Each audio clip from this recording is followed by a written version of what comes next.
Today I'm going to read to you In My Mama's Kitchen by Jardine Nolan, illustrated by Colin Bootman, and published by Harper Trophy. In My Mama's Kitchen. This book is divided into sections, and the section that's first is here with the heading, First in Line.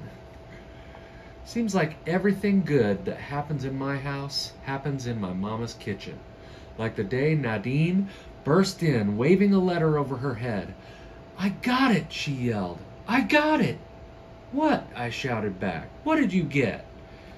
Nadine held the letter over her heart and closed her eyes. She read the whole thing without even looking at it. "Dear Miss Jeffries, I am pleased to inform you that you have been accepted to our university on a 4-year music scholarship." We did a dance around Nadine. Mama and Daddy hugged each other real tight. Then Nadine got out her clarinet and played Daddy's favorite song, This Little Light of Mine. Daddy sang a made-up song about Nadine being the first person in our family to go to college. This little daughter of mine, first in the family line. This little daughter of mine, she's made it to college time. This little daughter of mine, first to be in line. Going to college, see her shine.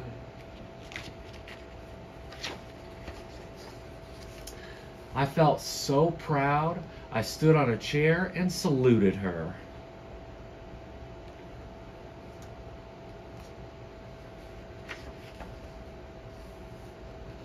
The wedding.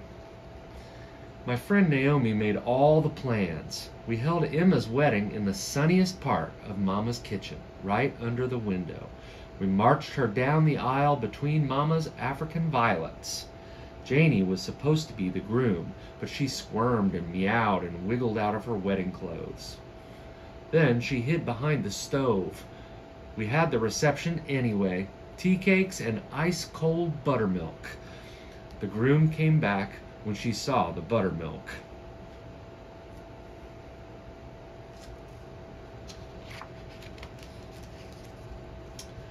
Talking pots. On the Saturday Mama and her sisters do talking pot day, I stay close by. Aunt Katie, Aunt Gloria, and Aunt Ludy always arrive together. Each one is carrying her biggest stewing pot in one arm and shopping bags in the other. The bags Aunt Ludy carries are full of vegetables. Aunt Gloria's bags are filled with meats and sausages and always one odd-shaped package on the top. We all know what's inside it. The biggest soup bone in town. Aunt Katie's bags hold extra cutting boards, knives, vegetable peelers, bowls, and spoons. She pulls them out. Then she holds up Gran Lee's metal coffee pot. "I'll make the coffee." In moments, every hand is busy. Nadine and Mama are washing vegetables when Mama begins to hum a melody that has no words. Then Aunt Luddy joins her in deep, low tones. Aunt Katie and Aunt Gloria chime in with high-pitched harmony. The air is full of humming. Their hands are flying. I think they cook like hummingbirds.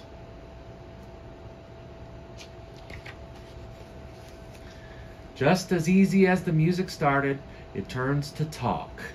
"Remember the time you told me the insides of the human body smelled like fresh pineapple?" Aunt Luddy asks as carrot peelings fly into her bag. "I got laughed right out of 7th grade science class that day."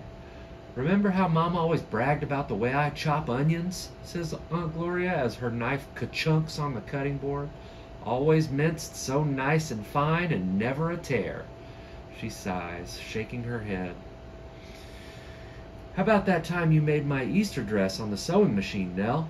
Aunt Katie, seeding tomatoes, says to Mama, "Not one of you had the heart to tell me the hem was 4 inches longer in the back than it was in the front. I couldn't figure out why Reverend Taylor looked at me so funny when he shook my hand." All day the kitchen is busy and full and cozy. Even the African violets are blooming, just like my aunts.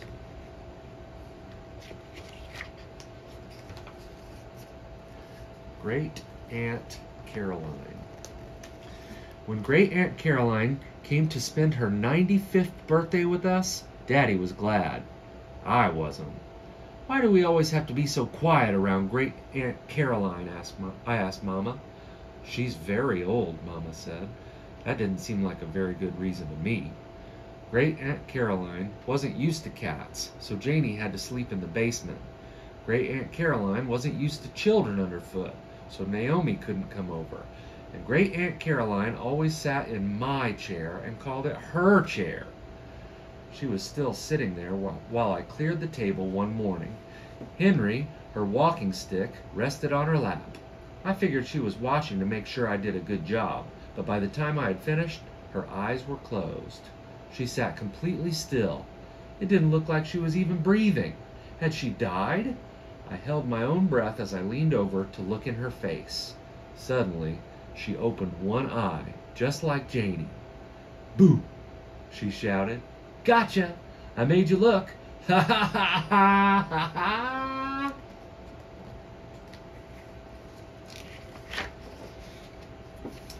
Later, when we went for a walk, she called me her walking out to the backyard friend.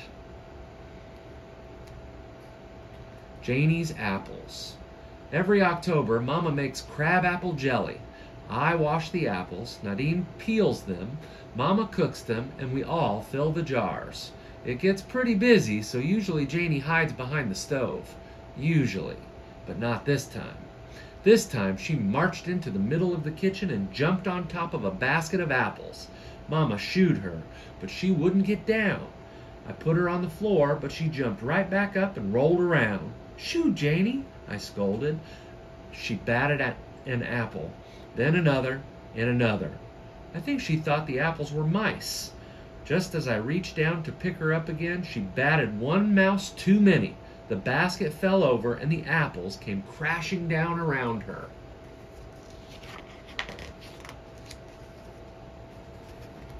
Apples rolled all over the floor.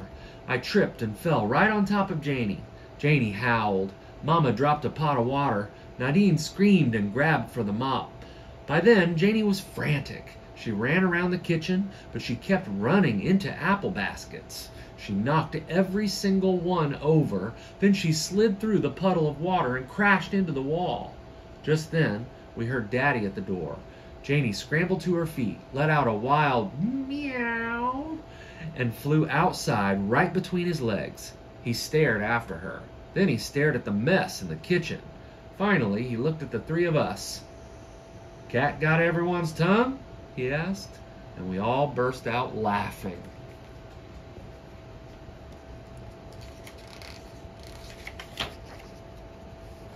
Corn pudding time. Most of the time we say the kitchen is Mama's, but when Daddy makes corn pudding, it belongs just to him.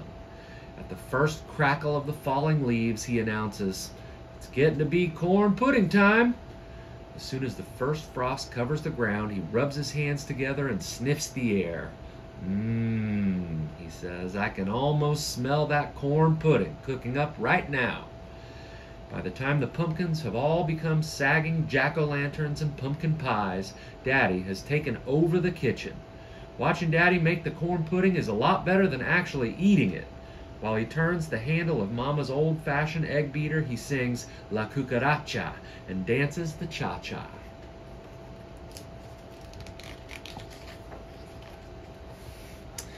While he sifts and stirs, measures and mixes, pours and pinches, he sings and dances the tango right across the kitchen floor. He says as he slides the corn pudding into the oven, "This is going to be the best one yet." Then he picks me up and we twirl and swirl around the room. Corn pudding has never been a favorite dessert of mine, but when Daddy presents it at the dinner table wearing that smile of his and humming "Glory Hallelujah," having to eat it is worth it.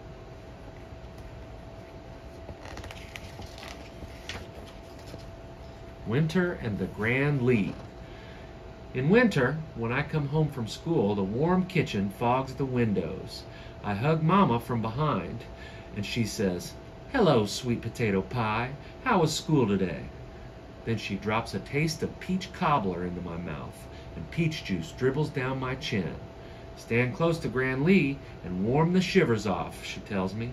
Then we talk about my day while she stirs a pot of greens, turns the frying chicken, and mixes a bowl of cornbread batter. Chum, chum, chum, chum. Mama's wooden spoon scrapes against the bowl. But before she can put the cornbread into the oven, she jiggles and shakes the door handle. I don't think I'll remind Daddy that the handle is still broken, she says to me. I smile.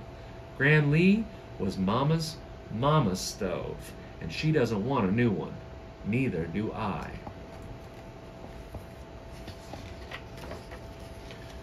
Nighttime serenades. Sometimes in the middle of the night I wake up. When the house is dark and quiet, I can count the ticks of the clock. 493, 494. I go into the kitchen for something to eat. Sometimes Daddy and Janie are already there. We sit and snack together on whatever we like. Sometimes we make sandwiches out of leftovers and have ice cream and cookies. We giggle and munch and try not to wake the others.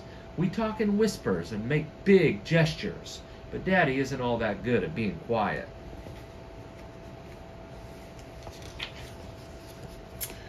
Clang! Bang! A lid falls on the floor.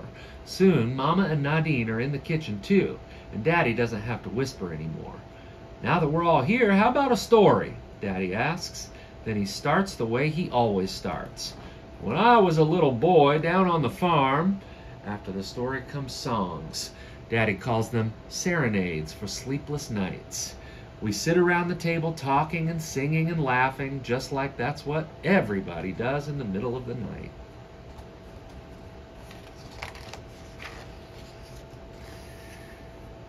And when I finally start to yawn, I know for sure that everything good that happens in my house happens in my mama's kitchen.